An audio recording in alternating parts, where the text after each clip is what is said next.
je suis Liliane, moi je travaille au CSCB depuis 7 ans. Je fais des ateliers par session, mais maintenant les ateliers sont plus ouverts, ça démarre débutant et on fait tout niveau.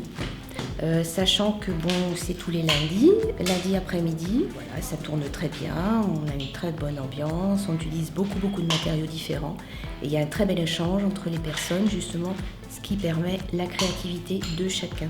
La mosaïque, j'ai souvent l'habitude de dire que ça se résume en 3 mots principaux. C'est une histoire de matériaux, d'assemblage et de couleurs. Les matériaux peuvent être tout à fait naturels, ça va du galet au coquillage, ou à flotter.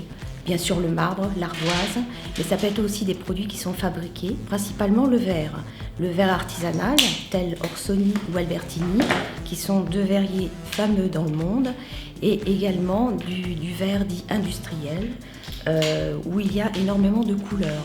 Ensuite, il y a l'assemblage. L'assemblage, c'est la colle qui va faire tenir les tesselles, parce qu'une fois que les carreaux sont coupés, ça devient des tesselles. Le joint n'est pas utilisé maintenant. Tout dépend du placement des tesselles. Les techniques, ce sont... il y a la technique directement sur un socle de bois, mais il y a également des techniques dites inversées. Pourquoi inversées? Parce qu'il y a des tesselles qui ont des hauteurs différentes.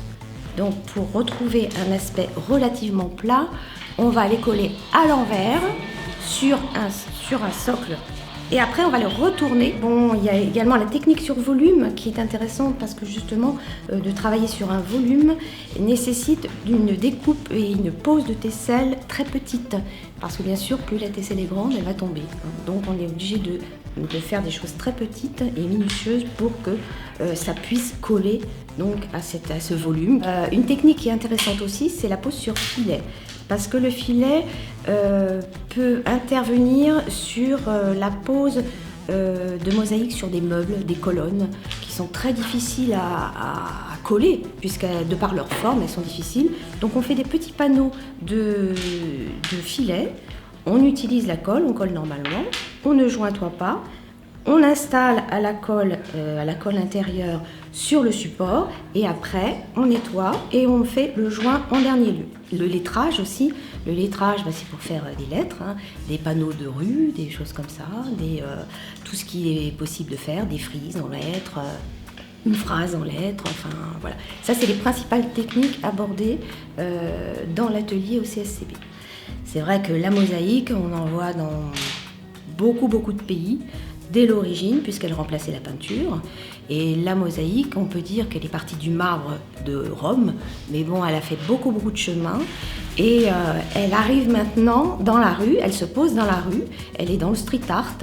Et franchement, c'est très intéressant parce que c'est un moyen de communication. En sachant que chaque mosaïque est différente. Quel que soit, même si c'est le même modèle, les couleurs, chacun a mis sa patte dans la mosaïque et toutes les mosaïques sont uniques et appartiennent aux mosaïstes qui les avaient. Alors l'atelier est ouvert aux débutants et tout niveau. Débutants, confirmés, ceux qui veulent poursuivre un petit peu leur initiation à leur rythme, parce que tout le monde a des rythmes différents. Il y aura des projets personnels abordés avec moi si les personnes ont des grands projets pour des salles de bain ou des cuisines ou des choses comme ça. Sur l'année, il y a à peu près 12 à 16 ateliers répartis dans l'année, ce qui fait à peu près 2 par mois.